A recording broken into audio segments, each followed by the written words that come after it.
Folks, today I would like to talk to you about this coronavirus from a scientific or semi scientific and spiritual viewpoint. Specifically, I want to bring together the mechanism of coronavirus reproduction and the human reproduction and reproduction of divine incarnations, how they are all related. That's what I want to talk about. This is not a channel video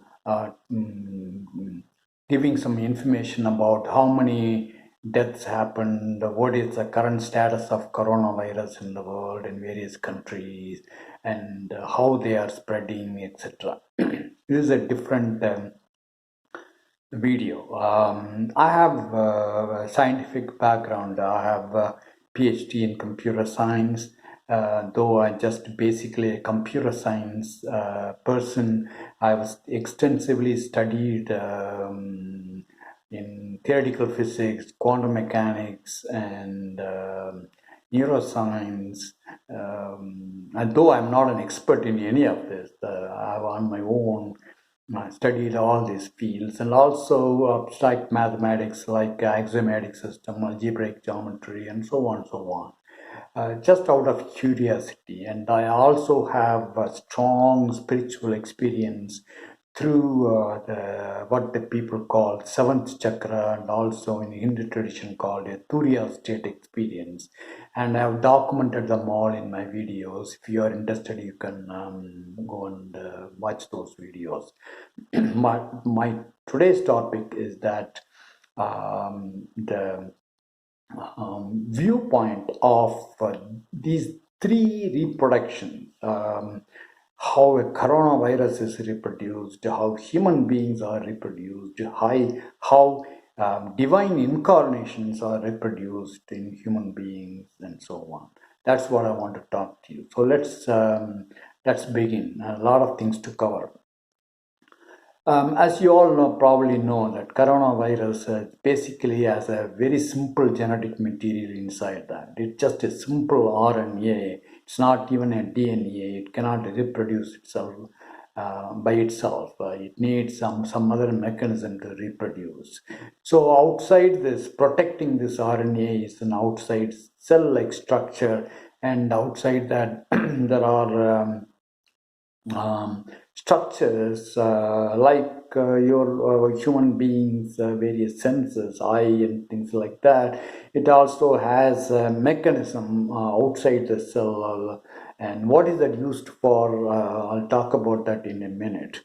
The entry point for this coronavirus inside the human being is through the nose. That's what I was told, through the respiratory system.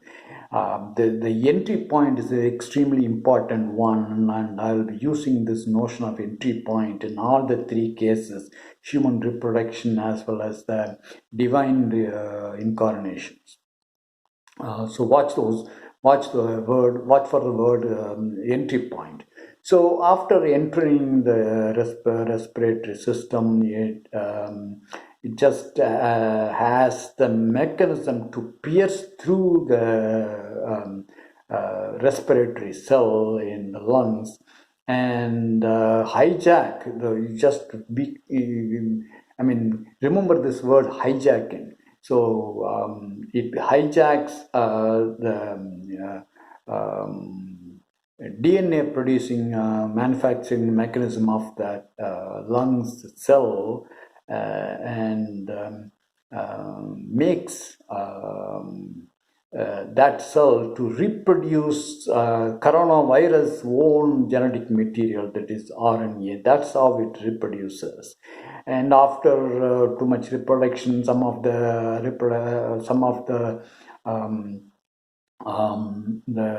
respiratory cells are destroyed, and so on and so on. That you can study in other videos.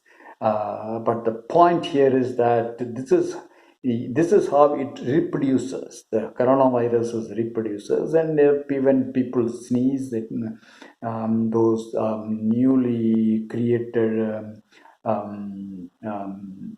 coronavirus cells cannot call it a cell. Coronavirus, let's say, structure spreads to other human beings and so on. Now let's see how a human being is reproduced. As you all know that there is something called a sperm and in human reproductive mechanism, and then when it is put inside the cervix, the entry point in women's reproductive organ. And remember again that entry point. The entry point here is this women's sexual organ, the external sexual organ. That's the entry point, just like the coronavirus has an entry point. So the sperm goes inside. It has got tremendously complex genetic material inside itself. What you call chromosomes and so on. It has the mechanism to pierce through the egg of a woman, and it goes inside and makes more and more cells and so on. It kind of hijacks the or combines with the woman's genetic material and produces a child. The child has a mind and the five senses and so on. Now, keep this in mind. Also, how the coronavirus enters and reproduces, hijacks, and so on. Now, in the case of divine births, what happens is the entry point is the seventh chakra, which is in the top of the head, and the divine mind, the divine energy, the golden light, specifically, is a kind of coronavirus. Also, is similar, somewhat similar to the sperm in human reproduction. And the entry point for that is, as I said, is the seventh chakra, the opening there.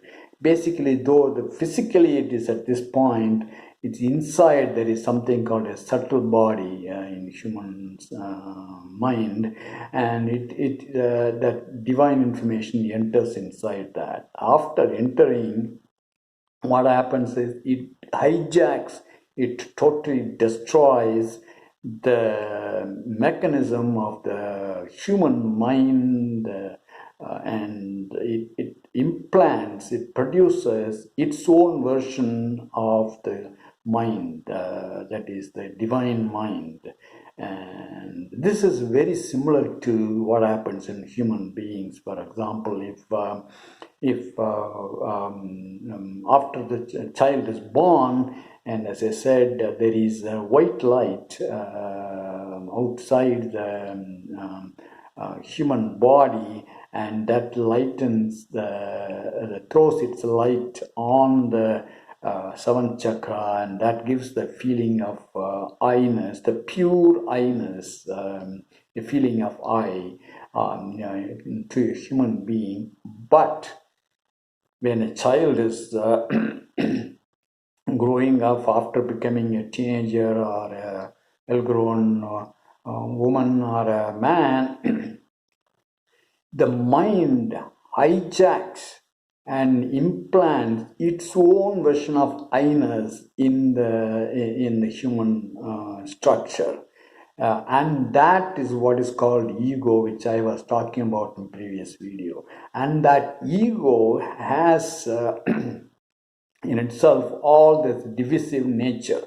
That is, my caste is different, I'm different from another person, my family is different from other family, my caste is different from other caste, my country is different from other caste. So I can do anything I want. If I don't like another person's behavior, I can kill, I can rape a girl, and so on, so on, so forth. All kinds of programs, all kinds of such things are in the ego structure, and that is implanted inside the human mind so powerfully that the original I-ness is totally invisible, inoperative, non-operative. It's very similar to the coronavirus going inside the respiratory tract and hijacking the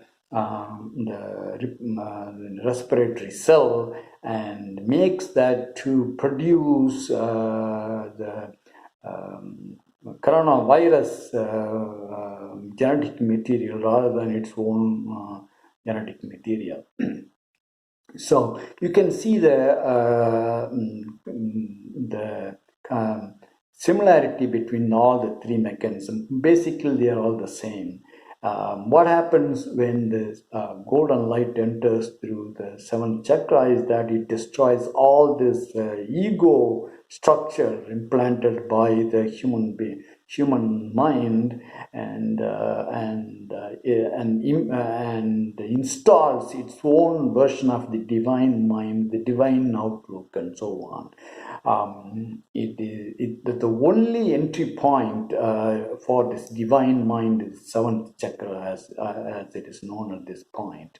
That is why the way that I interpret the human behavior, the human mind, the way that other things like various viruses operate and so on is very different from what Siddhas will do, what all the rishis, all the munis and other Hindu divine, and I won't call them divine, all the spiritually oriented people